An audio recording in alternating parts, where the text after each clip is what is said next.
fantastic analysts who can help us talk a little bit about what this means ahead of the formal signing. As soon as that document, I should say, is formally signed, we will be able to report all the details of it. With me right now to talk about that is Scott Reid. He's a CTV News political analyst and former communications director to Prime Minister Paul Martin. Kory Teneycke was Ontario Premier Doug Ford's campaign manager and former director of communications for Prime Minister Stephen Harper. And former NDP MP and BC Minister Nathan Cullen is with us. He's a senior advisor at Strategy Corp. Hi, everybody. Great to have you here this morning ahead of this very significant event. So Scott, some more detail than I anticipated there from the Prime Minister and the Premier about what's in this. I thought the language that really stuck out to me was the Prime Minister saying that the federal government would be, through this agreement, giving priority to a pipeline carrying Alberta bitumen to the West Coast. What do you take from that? Yeah, first of all, I'm with you. It sounds, just in terms of their shorthand characterization of it, that it's a relatively detailed, relatively extensive MOU. So I'll be interested to see the actual content. It doesn't sound like they've just left all the small print for down the road. But, you know, to me, a couple of things jumped out of what the Prime Minister said. I mean, he's really straining. You could hear him there to characterize this as a win-win. That on the one hand, we're going to get a pipeline to Asia. That provides us with energy independence. They might as well have been hanging Donald Trump's portrait behind them. They could tell, you could tell that that is what is trying. That's what makes this politically possible now, is the external threat posed by Donald Trump, the removal of access to the U.S. market, the economic threat that that forces. And so you can see the Prime Minister doing the calculation that they, as a federal government, have to give priority to a pipeline to the Pacific. And then the other part of the win that the Prime Minister is straining to underline is that you will get substantial carbon capture. And I'm sure as we hear him talk more, you're going to hear the Prime Minister make the argument that to environmental groups and to others who are concerned about climate, that this grand bargain where, you know, we're going to build a pipeline, but we're going to get carbon capture on the scale and at a speed that we hadn't anticipated, that makes this worth it, that makes this a win-win. And I think it's going to be really interesting, because if it's a grand bargain, it's also a grand risk politically. The raw politics of this are not easy to predict. It's not clear that this thing's a big winner for the Prime Minister when we come to Indigenous communities, specific communities. Obviously, the Premier of BC is giving this project a huge thumbs down. So there's going to be significant opposition and criticism of this. And again, I think that absent Donald Trump, the Prime Minister and the federal government wouldn't be able to pursue this politically. I think the other sort of political factor or place where it's perhaps, you know, not resolutely palatable, Kory, as we take a look live inside the room where the Premier and the Prime Minister will sign this agreement, is around the cabinet table. There's a ton of speculation in Ottawa right now, for example, that former Environment Minister Steven Guilbeault won't find it palatable to remain in cabinet because of the details of this agreement. In your view, how much political capital do you see the Prime Minister expending on this, given what we just heard him detail?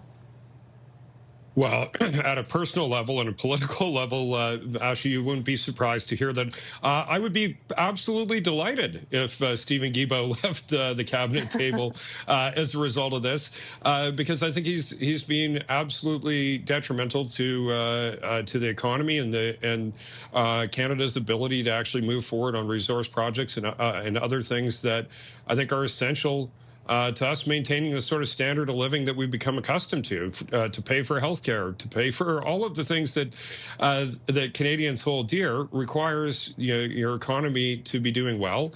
And I think under the Trudeau years, the economy has not done well. They've lost sight of that. Of that issue and of that mandate that they should be trying to fulfill. I think Carney, wakes up in the morning and thinks more about the economy between 6 a.m. and 6:05 a.m. than Justin Trudeau did in any 6 months. And I think guys like Guilbeault are part of that Trudeau era ethos. And I frankly would like to see them gone. I heard the Prime Minister make a couple efforts in those remarks, Nathan, to reference economic, and Scott mentioned this, but like economic benefits for all, to talk about First Nations and BC. A huge part of the story in the lead up to this MOU has been the reaction from BC's Premier and also coastal First Nations, which were integral parts of why Northern Gateway, for example, didn't go ahead. How do you think what you heard today ends up playing with BC's government? Like, does this make it better or worse than they thought it would be? Well, we'll find out very soon. I can see out my window the BC legislature. I'm here visiting in Victoria and talking to former colleagues and people around that table. I don't know if saying the words cooperation, saying the words trust actually mean much when the Prime Minister has not been acting that way. We saw from the Coastal First Nations, they've been very declarative about this. They haven't been spoken to.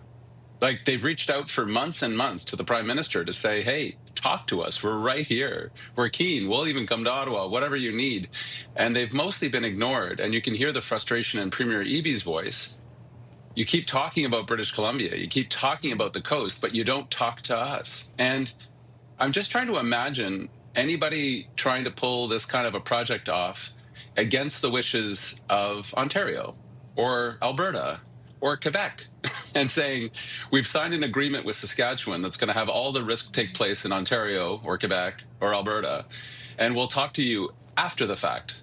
And that's how we build trust. So the only caution I'd give to my enthusiastic pipeline friends is there is no pipeline here. There's no proponent. There's a lot of politics. And that for the tens of billions of dollars that are taking place right now, real projects, real proponents, private money in northwestern BC, those proceed at the pace of trust, particularly the trust with First Nations whose territory they happen in. And I would say that through all of what's happening today, there could be real damage, further damage to that feeling of trust with the federal government. And that's who is going to have to do this negotiation. This is not going to be Madam Smith's negotiation with the First Nations in northern BC. I can assure you of that.